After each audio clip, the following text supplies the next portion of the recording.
यदि आप एक मर्द है तो और शादी करने के बारे में सोच रहे हैं तो मैं आपके भलाई के लिए आपको एक लाइफ एडवाइस देना चाहता हूँ। Never get married. आप गलती से भी शादी मत कीजिए। मैं मजाक नहीं कर रहा हूँ दोस्तों, मैं आपको सीरियसली ही कह रहा हूँ, आप गलती से भी शादी मत कीजिए। आप गलती से भी भारत के लड़की से शादी मत कीजिए और भारत में भी शादी मत कीजिए। यदि आपके अंदर शादी करने की इतना ही चुल मची है तो आप एक काम कीजिए, आप अच्छा खासा पैसा कमाइए, किसी और अच्छे देश को जाइए, वहाँ जाके एक अच्छी लड़की से शादी कीजिए। गलती से भी भारत के लड़की से शादी मत कीजिए, क्योंकि अब भारत में शादी एक बिजनेस बन चुकी है। Marriage is a beauty property business now. इसमें कोई वैल्यू नहीं बची है। मैरिज लड़कियों के लिए एक रिटायरमेंट प्लान बन चुकी है, डिवोर्स उनका बड़ा बैकअप प्लान बन चुका है। इसलिए आप शादी मत कीजिए। अगर आपकी शादी ठीक ठाक चलती है तो कोई बात नहीं है, आप अपने मैरिड लाइफ को एंजॉय कर सकते हैं। लेकिन अनफॉर्चुनेटली आपकी शादी नहीं चलती है तो गलती से एक गलत लड़की से आपका पंगा पड़ जाता है तो आप जिंदगी भर इसमें फंस सकते हैं। आप मेंटली, इमोशनली, फाइनेंशियली टूट जाओगे। आप मैरिज के ट्रैप में फंस जाओगे, रोज रोते बैठोगे, जीते ही आपका जीवन नरक बन जाती है। और इस ट्रैप से आपको बाहर निकालने के लिए कोई नहीं आएगा, कोई भी लॉ आपका मदद के लिए खड़ा नहीं होगा। इसलिए मैं आपको कह रहा हूँ कि शादी मत कीजिए। मैं ऐसा क्यों कर रहा हूँ, इसके लिए कुछ सटीक कारण ऐसे है। Reason number 1, extra marital affairs are not offence in India. Bharat का ऑनरेबल सुप्रीम कोर्ट ये कह चुका है कि अवैध संबंध बनाना कोई अपराध नहीं है। Extra marital affairs are not offence in India. इसका मतलब ये होता है कि couples are allowed to cheat their partners. शादी में पति या पत्नी अपने अपने पति को या पत्नी को चीट कर सकते हैं, अवैध संबंध बना सकते हैं, किसी के साथ भी अफेयर्स बना सकते हैं, ये कोई अपराध नहीं है। अब इंडिया में एक्स्ट्रा मैरिटल अफेयर्स नॉर्मलाइज हो चुके हैं। इससे कपल्स को कॉन्फिडेंस आ रहा है, उनको मोटिवेशन मिल रही है अपने अपने लाइफ पार्टनर्स को चीट करने के लिए। यदि आपको आपके लाइफ पार्टनर को धोखा देना पसंद है तो उनसे रोज धोखा खाना भी पसंद है तो आप इस रिश्ते में रह सकते हैं। आप दोनों मिलके एक म्यूचुअल अंडरस्टैंडिंग बना सकते हैं। तुझे जो पसंद है उसके साथ जो करना है ना तू कर, मैं कुछ नहीं पूछूंगा। उसी तरह से मुझे जो पसंद है, जिसके साथ जो करना है ना मैं करता हूँ, तू भी मुझे कुछ नहीं पूछना। इस तरह से आप म्यूचुअल अंडरस्टैंडिंग करके ओपन मैरिज को चला सकते हैं। अगर आपको इस तरह का रिश्ता पसंद नहीं है, आपके लाइफ पार्टनर को धोखा देना या उनसे धोखा खाना पसंद नहीं है तो आप डिवोर्स देके इस रिश्ते से बाहर आ सकते हैं। इसके लिए हमारा कोर्ट अलो करता है, लेकिन वो इतना आसान नहीं है। अगर मैरिज रिलेशनशिप में पति एक्स्ट्रा मैरिटल अफेयर्स बना रहा है तो पत्नी को ये पसंद नहीं है तो पत्नी उसे डिवोर्स दे सकती है। इसके बदले में उसे एलिमनी और मेंटेनेंस मिलेगा। उस पैसे से वो अपने बची हुई ज़िंदगी को जी सकती है, एंजॉय कर सकती है, मौज कर सकती है। लेकिन शादी के रिश्ते में पत्नी धोखा दे रही है तो पत्नी एक्स्ट्रा मैरिटल अफेयर्स को बना रही है तो पति उसे डिवोर्स देता है तो भी फिर भी उसे एलिमनी और मेंटेनेंस देना ही पड़ता है। एक्स्ट्रा मैरिटल अफेयर्स ये बना रही है, ये पति को अच्छे से पता रहता है, फिर भी इसे प्रूव करना इतना आसान नहीं होता है। ये बहुत बड़ा हर्डल है। मैक्सिमम केसेस में हम पत्नी के एक्स्ट्रा मैरिटल अफेयर्स को प्रूव कर ही नहीं सकते हैं। हमको मेंटल पीस चाहिए होती है, इसलिए हम डिवोर्स देते हैं और साथ में पैसा भी देते हैं। पत्नी का कुछ इसमें लॉस होता है तो उसको पैसा मिलता है, उसको कॉम्पेंसेशन मिलता है। लेकिन डिवोर्स होने के बाद सिर्फ पत्नी का लॉस नहीं हुआ होता है, पति का भी लॉस हुआ होता है। ऐसा देखा जाए तो मैरिज में ज़्यादा इन्वेस्टमेंट पुरुष ही किए होते हैं। प्री वेडिंग फ़ोटोशूट के लिए, प्री वेडिंग वीडियो शूट के लिए, डेस्टिनेशन वेडिंग के लिए, उसके लिए ज्वेलरी खरीदने के लिए, कपड़े खरीदने के लिए, हर एक चीज़ के लिए लड़के ही इन्वेस्टमेंट किए होते हैं। अगर डिवोर्स हो जाता है तो लड़कों का ही ज़्यादा नुकसान होता है। लड़के मेंटली, इमोशनली, फाइनेंशियली टूट जाते हैं, बर्बाद हो जाते हैं। पत्नी को कुछ लॉस होता है तो उसे कॉम्पनसेट करवाता है हमारा कोर्ट, लेकिन डिवोर्स में पति का भी लॉस हुआ होता है, ट्रस्ट ब्रेक हुआ होता है, उसको भी दर्द हुआ होता है, उसका भी बेइज्जती हुई होती है, लेकिन इसके लिए कॉम्पेंसेशन कोई भी नहीं देता है। आपके पास रोने के अलावा कुछ भी ऑप्शन नहीं बचता है। हमारे मैरिटल लॉज ऐसे ही है, इसलिए थोड़ा सोच समझकर शादी कीजिए।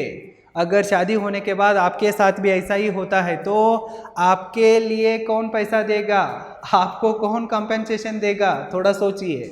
रीज़न नंबर 2, पे मनी टू योर वाइफ और गो टू जेल। अगर आपकी शादी होने के बाद अनफॉर्चुनेटली आपका डिवोर्स हो जाता है तो आपको अपने पत्नी को किसी भी हाल में एलिमनी मेंटेनेंस के लिए पैसा देना ही पड़ता है। अगर आपके पास पैसा नहीं है तो भी आपके पत्नी को आपको पैसा देना ही पड़ता है। अगर आपके पास पैसा नहीं है तो हमारा कोर्ट ये कहता है कि आप भीख मांगो और अपने पत्नी को पैसा दो। हम मान लेते हैं कि शादी से पहले आपके पास एक अच्छा खासा जॉब था, आप लाखों में कमा रहे थे, आपके पास आलीशान घर था, एक लग्जरी कार थी, सब कुछ था आपके पास, प्रॉपर्टी भी था, नेम फेम सक्सेस सब कुछ था। फिर शादी होने के बाद 6 महीने में 1 साल में आपकी जॉब चली जाती है तो बिजनेस लॉस में चली जाती है तो आपका संपत्ति कम होने लगता है तो तब मैडम को आप अट्रैक्टिव नहीं लगते हो, तब मैडम आपको डिवोर्स देती है और चली जाती है। वो एजुकेटेड रहती है, उसके पास भी पैसा रहता है, फिर भी आपको उसके लिए पैसा देना ही पड़ता है, एलिमनी देना ही पड़ता है। फिर आपके पास तो पैसा नहीं रहता है क्योंकि आपका जॉब चली गई है, आपके पास ही जीने के लिए पैसा नहीं है, आप ही सड़क पर आ चुके हो, ऐसी बुरी हालत बनती है तो भी आपको आपके पत्नी के लिए पैसा देना ही पड़ता है। अगर आप पैसा नहीं दे पाते हैं तो आपको जेल में डाला जाता है और जेल में जाने के बाद आपकी लायबिलिटी रिस्पॉन्सिबिलिटी ख़त्म नहीं होती है। फिर जेल में जाने के बाद भी हमारा कोर्ट ये कहती है कि अगर आप जेल में आए हैं तो आप रिस्पॉन्सिबिलिटी से लायबिलिटी से भाग नहीं सकते हो, आपको जेल में काम करना पड़ेगा और पत्नी को एलिमनी मेंटेनेंस देना ही पड़ेगा। आपके पास पैसा नहीं है तो भी देना ही पड़ेगा, भीख मांग के तो देना पड़ेगा, भीख मांगना पसंद नहीं है तो जेल में जाओ, उधर काम करो, फिर पैसा दो। आप क्या करते हो पता नहीं, आप अपने पत्नी को पैसा दो बस। इस तरह से है हमारा कानून और कोर्ट की चक्कर। अब आप सोचिए, शादी होने के बाद आपके साथ ऐसा हो जाता है तो आपके लिए ही पैसा नहीं रहते हैं, फिर भी मैडम को कहाँ से पैसा देंगे। अगला रीज़न है ना, बहुत ही खतरनाक है। इसे सुनने के बाद आपका दिल कांपने लगता है। इससे पहले मैं आपको एक ज़रूरी इन्फॉर्मेशन देना चाहता हूँ। यदि आप अपने लाइफ को एंजॉय करना चाहते हैं तो आपके पास कंप्लीट फ्रीडम होना चाहिए। कंप्लीट फ्रीडम का मतलब होता है both time freedom and financial freedom. आपके पास टाइम भी होना चाहिए और पैसा भी होना चाहिए। सिर्फ टाइम है, पैसा नहीं है तो भी आप अपने लाइफ को एंजॉय नहीं कर सकते हैं। आपके पास बहुत पैसा है, टाइम ही नहीं है तो तब भी आप अपने लाइफ को एंजॉय नहीं कर सकते हैं। आप अपने लाइफ को एंजॉय करना चाहते हैं तो आपके पास पैसा भी चाहिए और समय भी चाहिए। यदि आप टाइम फ्रीडम को और फाइनेंशियल फ्रीडम को अचीव करना चाहते हैं तो अभी आप roaringbusinessschool.com को विजिट करें और हमारे online ultimate time management course में, मनी मैनेजमेंट कोर्स में एनरोल करें और कंप्लीट फ्रीडम को अचीव करें। Reason number 3, paying for someone else's child. हम मान लेते हैं कि आपकी शादी एक खूबसूरत लड़की से हो जाती है।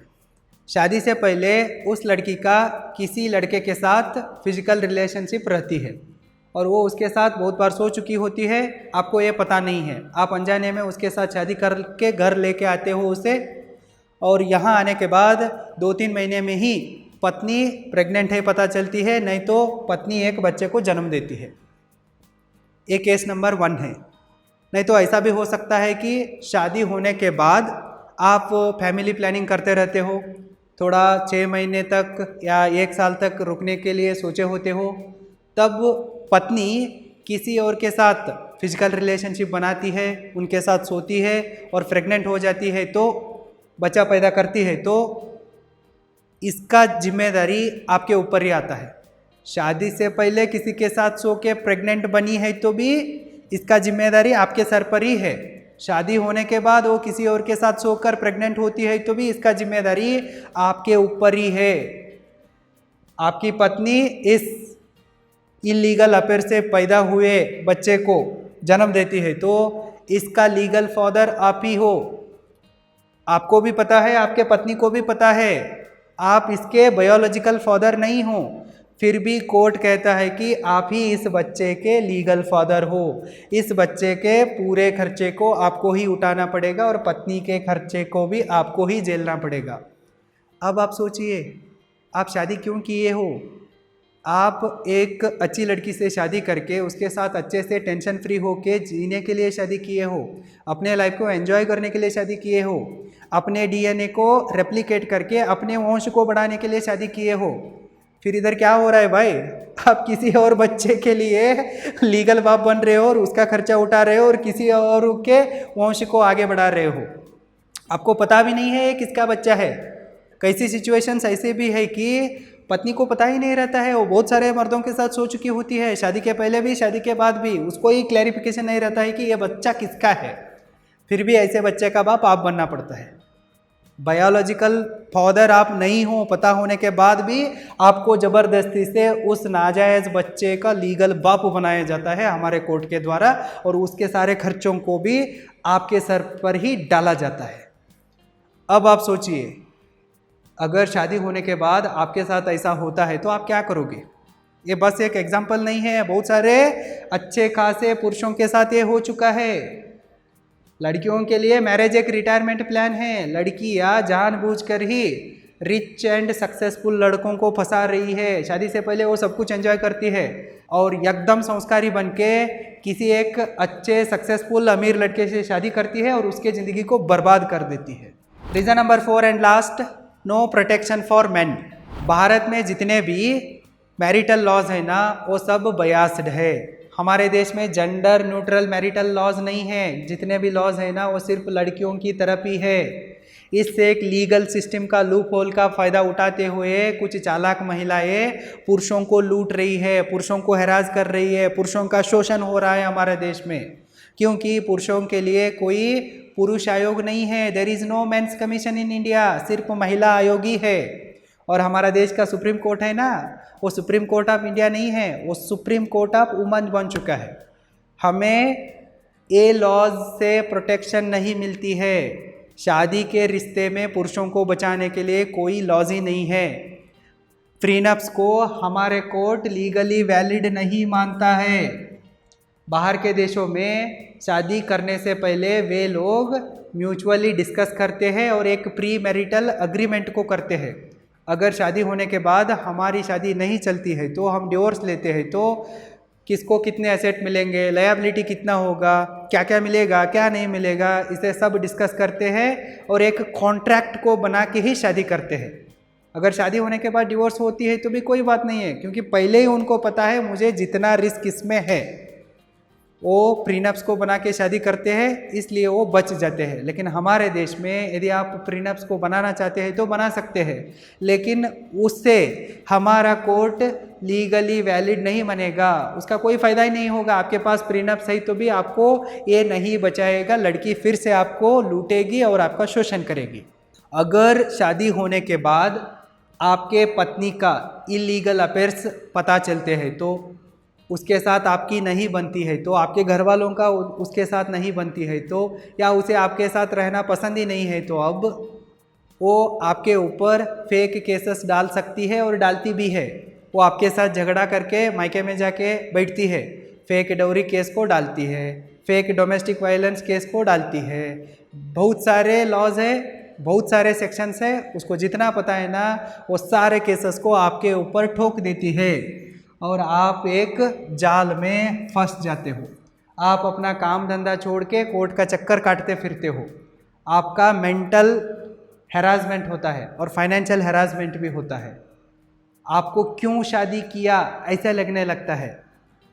इस एक दर्द से, इस एक मैरिज ट्रैप से आपको बचाने के लिए कोई भी लॉ ही नहीं है, कोई भी आएगा नहीं है आपको मदद करने के लिए। इसलिए मैं कह रहा हूँ कि शादी मत कीजिए, थोड़ा समझदार बनिए। डिवोर्स कोई बड़ी समस्या नहीं है, लेकिन डिवोर्स लेना इतना आसान नहीं है। भारत में डिवोर्स लेना ही एक सबसे बड़ा पनिशमेंट है। मैं आपको इतना सब समझाने के बाद भी आप शादी करना चाहते हैं तो आप सोच समझकर शादी कीजिए। इस मैरिज रिलेशनशिप में आपको कितना रिस्क है इसे कैलकुलेट कीजिए।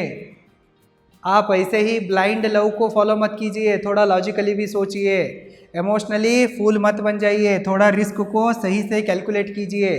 सिर्फ डिसीजन मत लीजिए, शादी करने से पहले ड्यू डिलिजेंस को भी कीजिए। फिर सोच समझकर सही व्यक्ति से शादी कीजिए, ऐसे ही शादी मत कीजिए। मैं आपको रेकमेंड करता हूँ कि आप शादी को ही मत कीजिए। भारत के लड़की से भी गलती से भी शादी मत कीजिए, भारत में भी शादी मत कीजिए। फिर भी आपको शादी करना ही है तो अच्छा खासा पैसा कमाइए, किसी और अच्छे देश को जाइए और वहाँ जाके शादी कीजिए और अपने लाइफ को एंजॉय कीजिए। All the best.